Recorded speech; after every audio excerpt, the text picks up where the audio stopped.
Good morning students. तो हमारा topic चल रहा था डायरेक्ट इनडायरेक्ट स्पीच। तो इसमें हमने आपको सिंपल सेंटेंस के बारे में बताया प्रीवियस क्लास में और कुछ परिवर्तनों के बारे में बताया। अब देखते हैं आगे।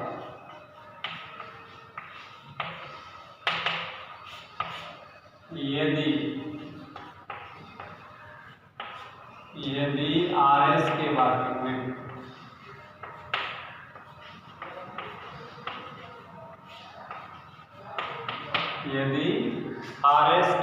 में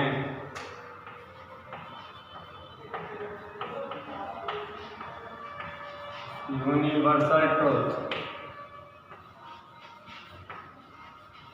यदि आरएस के वाक्य में यूनिवर्सल ट्रूथ सार्वभौमिक सत्य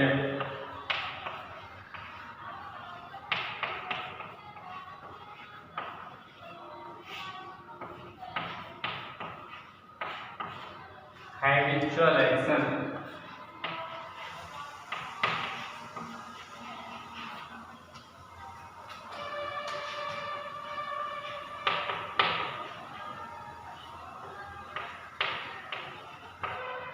आदतन कार्य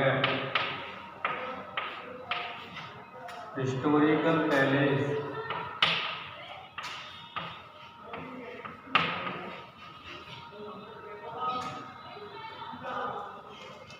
हिस्टोरिकल इवेंट्स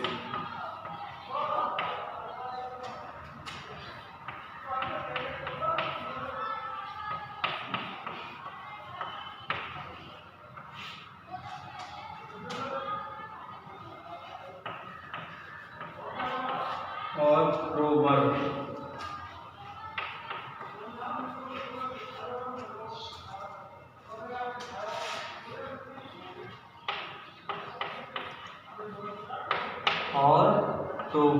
कहावतें आदि हों तो आरएस के वाक्य में वर्ब क्रिया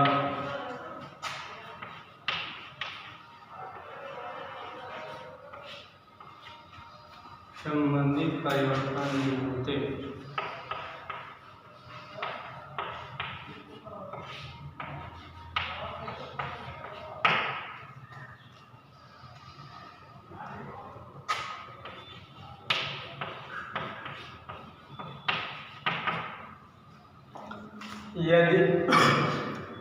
यदि आरएस के वाक्य में यूनिवर्सल ट्रूथ सार्वभौमिक सत्य हैबिचुअल एक्शन अद्यतन कार्य हिस्टोरिकल इवेंट्स ऐतिहासिक घटनाएं प्रोवर्ब कहावतें आदि हो तो आरएस के वाक्य में वर्ब संबंधी परिवर्तन नहीं करते।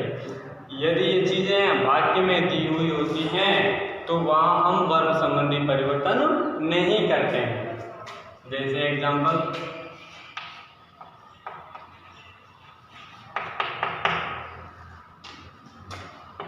My father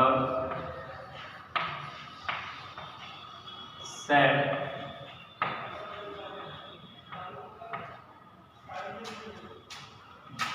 the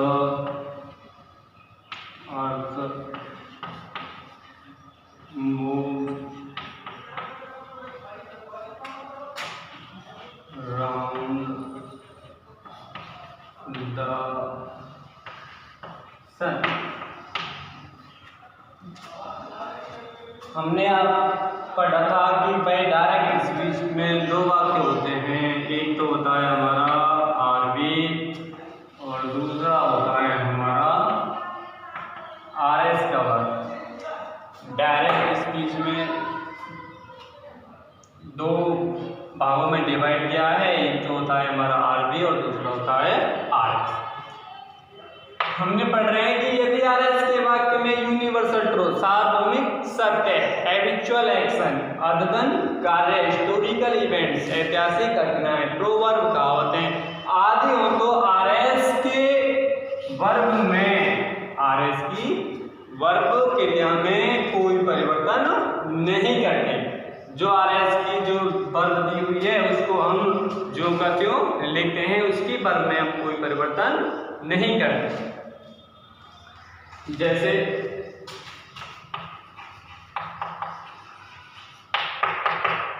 अब देखो माय फादर, ये आरबी में ये क्या है हमारा सब्जेक्ट, माय फादर। अब देखो सेड के बाद ऑब्जेक्ट है क्या, नहीं है। यदि सेड के बाद ऑब्जेक्ट नहीं दिया हुआ है तो सेड का क्या रखते हैं, सेड। यदि ऑब्जेक्ट नहीं है तो सेड का सेड। इससे पहले हमने एक नियम और पढ़ा था, यदि ऑब्जेक्ट नहीं है तो भी हम सेड को किसमें बदलते थे, टोल्ड में। कौन सी कंडीशन में, यदि यहाँ ऑब्जेक्ट नहीं दिया हुआ है और आरएस के बाद में कौन सा पर्सन होना चाहिए था, सेकंड पर्सन दिया हुआ है, तो हम सेड को किसमें बदलते थे, टोल्ड में। लेकिन यहाँ ऐसी कोई भी कंडीशन नहीं है। आगे देखो माय फादर सेड, मेरे पिता ने कहा, द अर्थ हमारी क्या होती है, पृथ्वी, मूव्स घूमती है, राउंड चारों ओर, किसके चारों ओर घूमती है पृथ्वी, सूर्य के।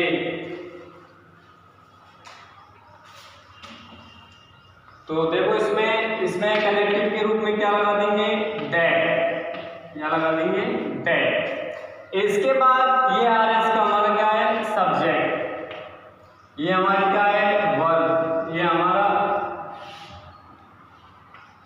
क्या है, हमारा ऑब्जेक्ट। तो ये कह रहा है कि आरएस की वर्ब में हम कोई परिवर्तन नहीं करते।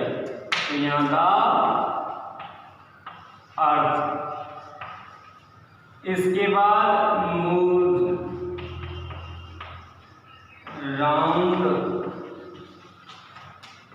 द सन, और कॉमा और इन्वर्टेड कॉमा को हटा देते हैं और कनेक्टिव के रूप में सिंपल सेंटेंस में सभी के साथ क्या लगाते हैं, कनेक्टिव के रूप में जोड़क शब्द के रूप में दैट लगाते हैं। दूसरा वाक्य,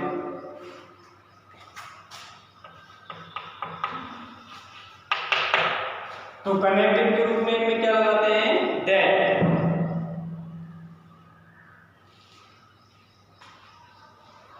my mother said to me, the dog was at the stranger।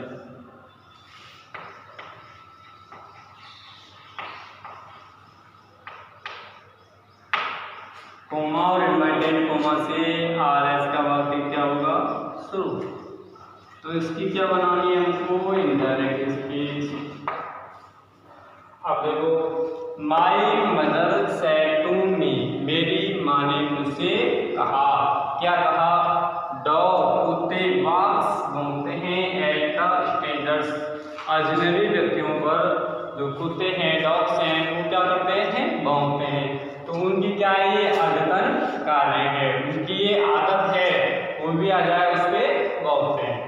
तो देखो इसमें ये क्या है, आज क्या हमारा सब्जेक्ट, और ये क्या है हमारा ऑब्जेक्ट, और ये क्या है, सेड टू। तो देखो माय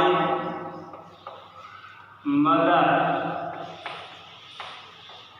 सेड टू को किस में बदल देंगे, टोल्ड में, क्योंकि यहाँ क्या दिया हुआ है, ऑब्जेक्ट।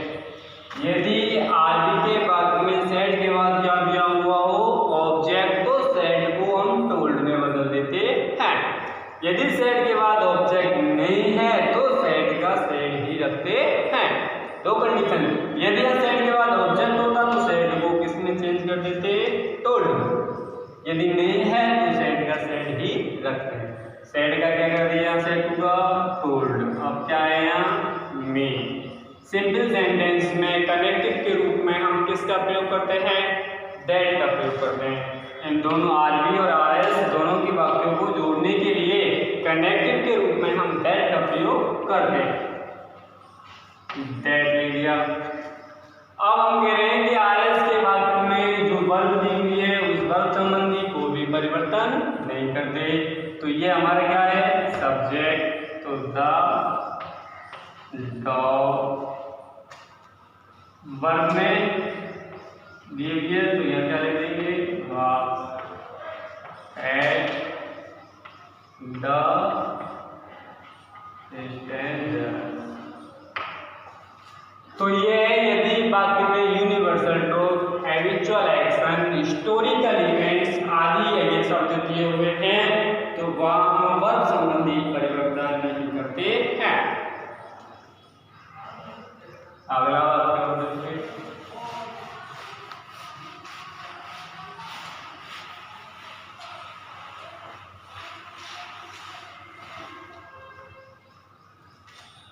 आगे देखो,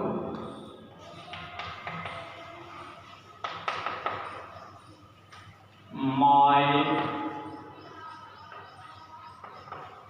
brother said, my brother said, मेरे भाई ने कहा।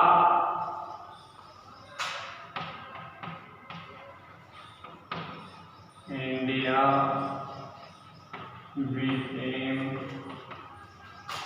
free, India became free, my brother, मेरे भाई ने कहा, इंडिया became free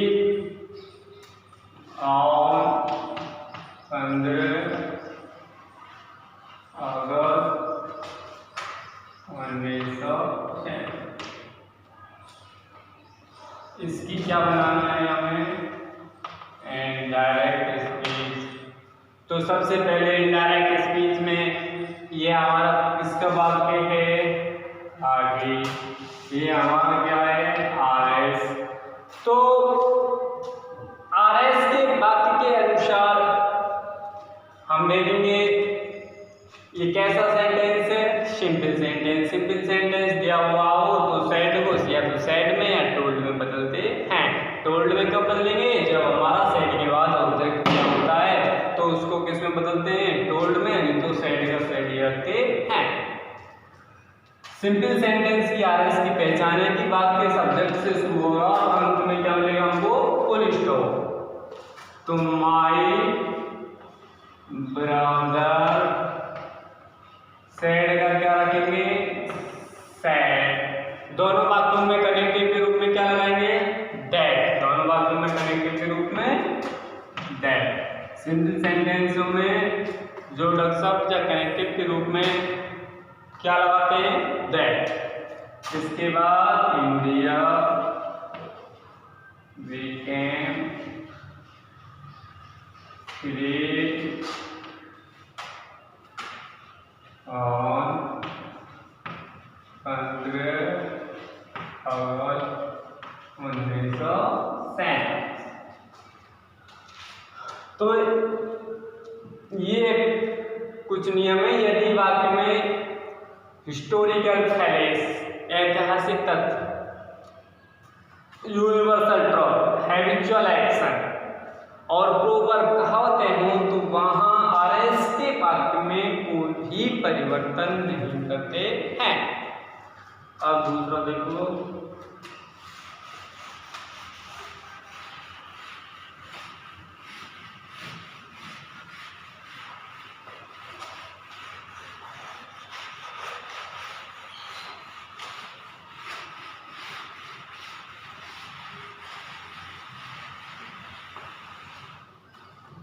आगे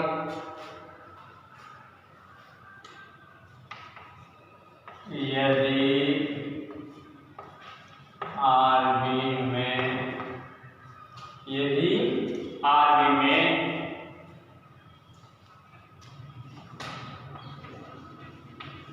प्रेजेंट या फ्यूचर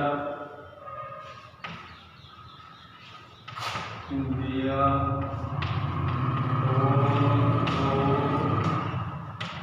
RS की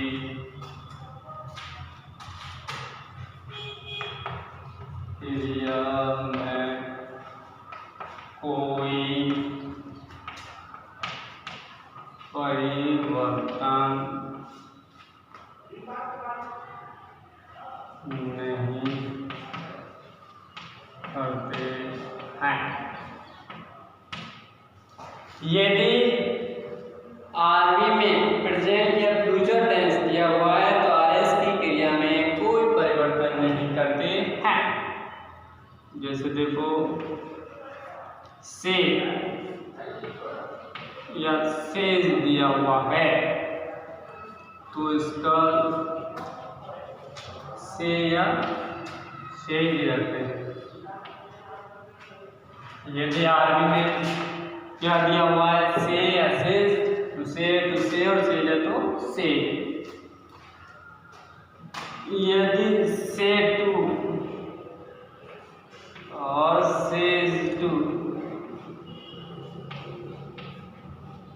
से टू या सेज टू दिया हुआ है तो से टू को किस में बदल देंगे टैल में और सेज को टैल में। इसके बाद यदि विल सेल, यदि वाक्य में क्या दिया हूं विल सेल से, तो उसकी भी इनडायरेक्ट बनाते समय विल शैल और से। यदि विल सेल के साथ, यदि विल सेल सेज टू है, विल सेल और से टू है, विल सेल के साथ क्या दे रखा है से टू, तो उसमें हम विल सेल, उसमें will sell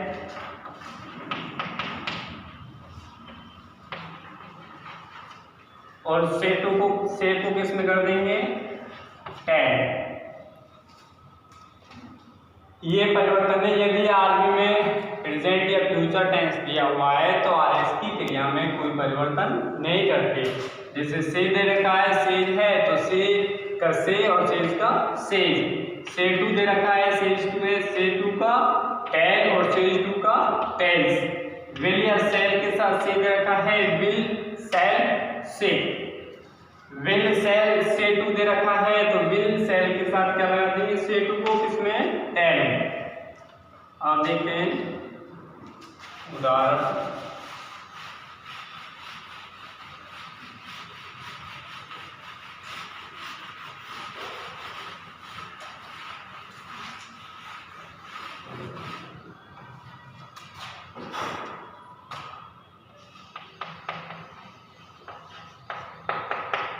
direct speech,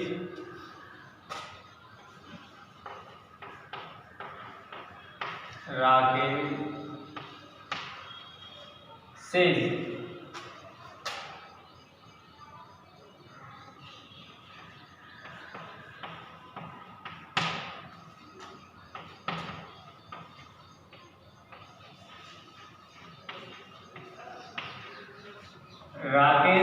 Rakesh ने कहा Hari is a good boy, Hari is a good boy.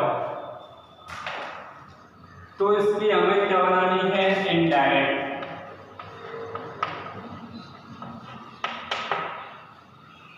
अब हमने कहा है से है तो उसका सेज रखते हैं, राकेश सेज। अब देखो राकेश सेज का सेज और सिंपल सेंटेंस है या हरी इज ए गुड बॉय। कैसा सेंटेंस है सिंपल सेंटेंस में कनेक्टिव के रूप में क्या लगाते हैं दैट। सिंपल सेंटेंस में कनेक्टिव के रूप में क्या लगाते हैं दैट। इसके बाद क्या दे रखा है आरएस सब्जेक्ट क्या है हमारा हरी, तो यहाँ क्या लिखेंगे हरी। अब हमें पढ़ रहे हैं यदि आरएस के वाक्य आरबी का वाक्य में प्रेजेंट या फ्यूचर टेंस दिया हुआ है, तो आरएस के टेंस में क्रिया संबंधी परिवर्तन नहीं करते हैं। तो इसमें क्रिया क्या दे रखी है हमारी, इज क्या दे रखी है, इज। तो इसमें हम जो क्रिया संबंधी परिवर्तन है उनको नहीं लिखते हैं, तो इसका क्या रहेगा, इज। ए का ए, गुड का गुड और बॉय का बॉय। और जो हमारे कोमा इन्वर्टेड कोमा है उनको हम बाकी से हटा देते हैं।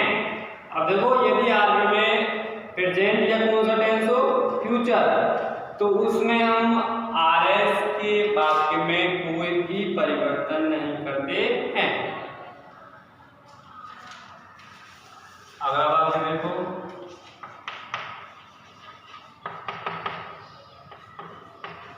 He will say,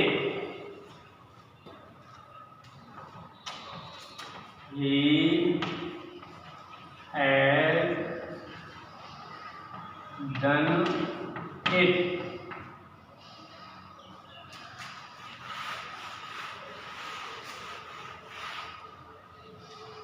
अब देखो विल आरबी में अगर विल या सेल से है तो उसकी इनडायरेक्ट स्पीच बनाते समय भी विल सेल के साथ विल सेल से ही लिखते हैं। तो अब देखो इसका इनडायरेक्ट। अब देखो ये हमारा आरबी है और ये क्या है हमारा आरएस। ये कह रहा है यदि आरबी के वाक्य में विल से है तो आरएस के क्रिया संबंधी परिवर्तन नहीं करते। आरएस के जो वाक्य है इसमें हम वर्ब संबंधी परिवर्तन नहीं करते हैं।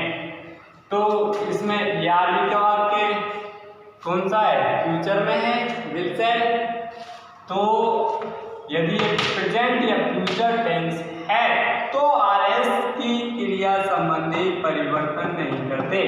अगर ये या प्रेजेंट और फ्यूचर टेंस नहीं होता तो इसमें इजारे की जगह पे क्या लिख देते हैं हम, वाज वर्ब। तो इसमें क्रिया संबंधी परिवर्तन किए जाते हैं। तो ही का ही, विल से का विल से। अब देखो सेंटेंस कैसा है, ये आरएस का वाक्य सिंपल सेंटेंस है, yes done it, simple sentence दिया हुआ है। और इसमें आरबी में कौन सा टेंस है, फ्यूचर। तो दोनों वाक्यों में कनेक्टिव के रूप में क्या लगाएंगे, दैट। इसके बाद क्या लिखेंगे, ही।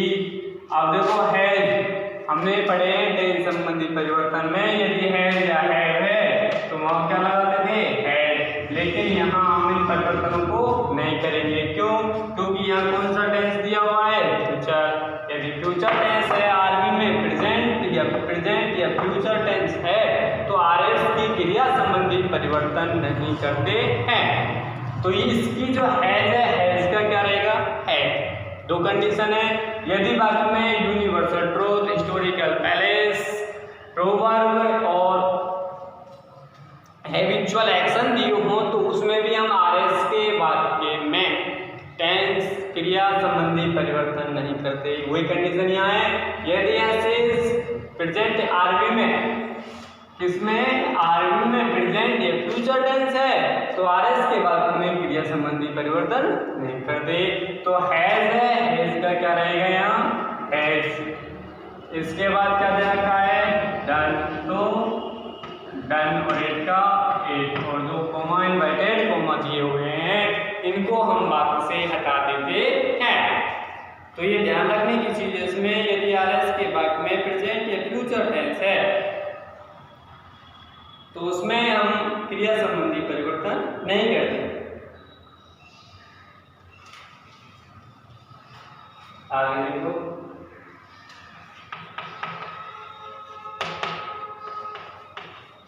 he says to Ruby, he says to Ruby,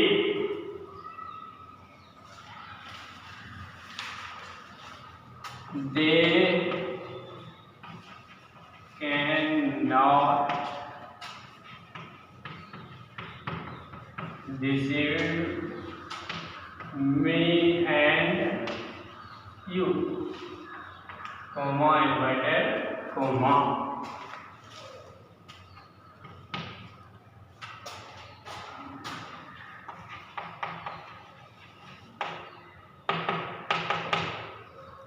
अब देखो ये हमारा किसका वाक्य है, आरबी, और ये आरएस।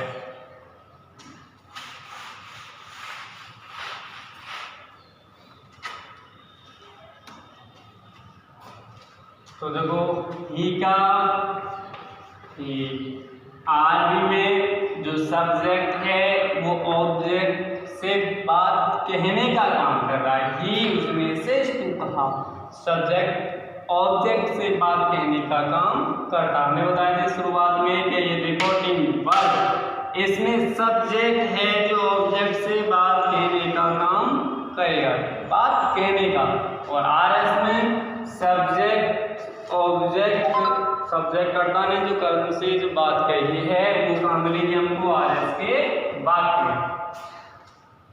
तो देखो अब हम पढ़ रहे हैं यदि आरबी के वाक्य में, यदि आरबी के वाक्य में प्रेजेंट या कौन सा टेंस हो, फ्यूचर, ये यदि आरबी में है तो आरएस की टेंस में क्रिया संबंधी परिवर्तन नहीं करते हैं। तो इसकी जो आरएस की जो क्रिया है उसमें कोई भी परिवर्तन नहीं होता है। तो ही का ही। अब देखो क्या दे रखा है हमारे लिए, सेज। क्या दे रखा है, सेज। यदि सेज दिया हुआ है, सेज के बाद क्या दे रखा है हमारे लिए, ऑब्जेक्ट, तो सेज को किसमें बदल देंगे, टेंस। किसमें बदल देंगे, टेंस। किसमें बदल देंगे इसको, टेंस में। इसके बाद ऑब्जेक्ट क्या है हमारा, रूबी।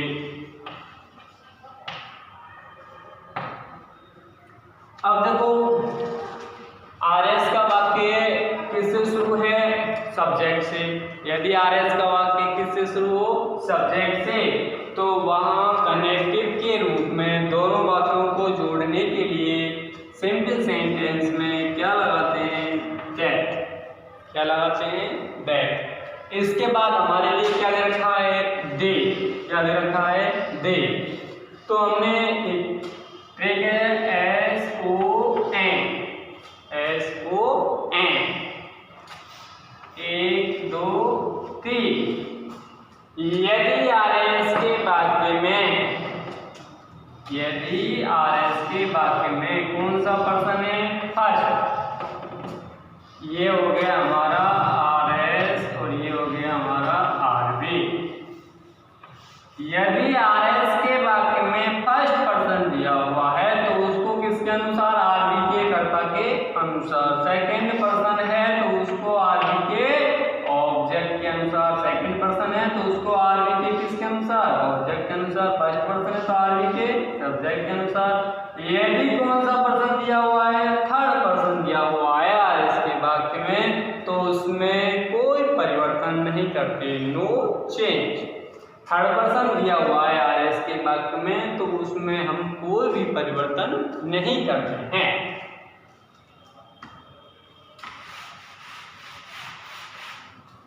अगर यहाँ फर्स्ट पर्सन होता तो उसको हम सब्जेक्ट के अनुसार बदलते, सेकंड पर्सन होता उसको कर्म के अनुसार। यदि वाक्य में थर्ड पर्सन दिए हो तो उनको हम नो चेंज, उनमें कोई भी परिवर्तन नहीं किए जाते।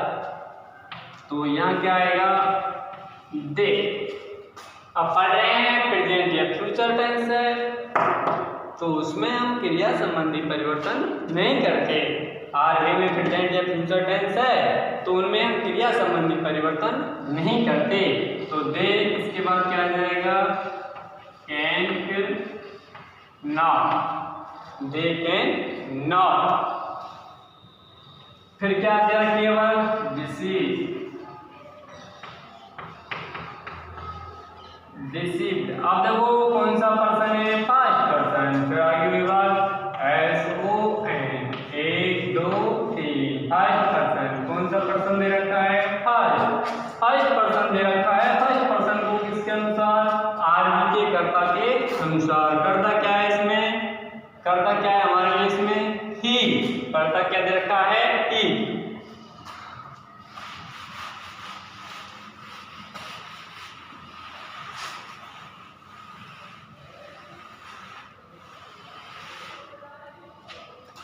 तो देखो वहां दे रखा है ये ऑब्जेक्ट के रूप में हमको क्या दे रखा है मी, क्या दे रखा है मी। कौन सा पर्सन है me? First person, first person. यदि आर एस का वाक्य, किसका वाक्य? आर एस, आर एस के वाक्य में फर्स्ट पर्सन दिया हूं तो उसको आर बी के किसके अनुसार बदलेंगे? सब्जेक्ट के अनुसार, आर बी के सब्जेक्ट के अनुसार। सब्जेक्ट आर बी में सब्जेक्ट क्या दे रखा है हमारे लिए? ही। सब्जेक्ट क्या दे रखा है? ही। तो ये कह रहा है फर्स्ट पर्सन मी, इसको आर बी के सब्जेक्ट के अनुसार, सब्जेक्ट क्या है हमारा? ही। सब्जेक्ट क्या है यहाँ? ही। तो ही क्या है हमारा? सब्जेक्ट, कर्ता कारक है। और ये मी क्या है हमारा? ऑब्जेक्ट। क्या है? ऑब्जेक्ट। अब ऐसा तो नहीं कि हम ही लिखें, लिखेंगे क्या? नहीं। अब ही का हम क्या लिखेंगे? ऑब्जेक्टिव रूप। ही का क्या लिखेंगे? ऑब्जेक्ट। अब ही देखो ये तो सब्जेक्ट है ही, इसका ऑब्जेक्टिव क्या होगा? हिम। यहाँ क्या दे रखा है? मी। मी कौन सा पर्सन है? First person. किसके अनुसार? कर्ता के अनुसार। कर्ता क्या है? ही। ये क्या है हमारा? ऑब्जेक्ट। तो ही का भी हम क्या लिखेंगे? ऑब्जेक्ट। ही का ऑब्जेक्ट क्या होगा? हिम। तो यहाँ क्या आएगा? हिम। क्योंकि मी फर्स्ट पर्सन, कर्ता के अनुसार। फर्स्ट पर्सन किसके अनुसार? कहीं भी वाक्य में अगर फर्स्ट पर्सन हो तो उनको हम कर्ता के अनुसार बदलते हैं। कर्ता क्या है हमारा? ही। तो इस ही ये क्या है हमारा? सब्जेक्ट है। मी क्या है हमारा? ऑब्जेक्ट है। तो इस मी, इस ही का ऑब्जेक्टिव रूप लिखेंगे तो क्या हो जाएगा? हिम। तो वहां क्या आएगा? हिम। क्योंकि ये ही सब्जेक्ट है, ही का क्या लिखेंगे हम? ऑब्जेक्ट। एंड अब देखो क्या दे रखा है? Second person. यदि सेकंड पर्सन हो तो उसको आदमी के कर्म के अनुसार बदलते हैं। कर्म क्या है हमारा? रूबी। कर्म क्या है? रूबी। रूबी स्त्री है तो स्त्री के लिए क्या लगाते हैं हम? सब्जेक्ट के रूप में सी। क्या लगाते हैं? सी। अब हमारा ऑब्जेक्ट के रूप में क्या है? यू। क्या है? यू। यू क्या है हमारा यहाँ? ऑब्जेक्ट। क्या दे रखा है? ऑब्जेक्ट। क्रिया के अगर बाद में यू आए, क्रिया बन के बाद में अगर यू आता है तो वो हमारा ऑब्जेक्ट होता है। क्या होता है? ऑब्जेक्ट। अब यू सेकंड पर्सन ऑब्जेक्ट के रूप में है, इसको कर्म के अनुसार। कर्म क्या है हमारे? यू भी। रूबी के लिए सब्जेक्ट के रूप में क्या लगाते हैं? सी। तो इसका ऑब्जेक्ट क्या होगा? सी का हर। क्या होगा? हर। तो यहाँ क्या लिखेंगे हम? हर।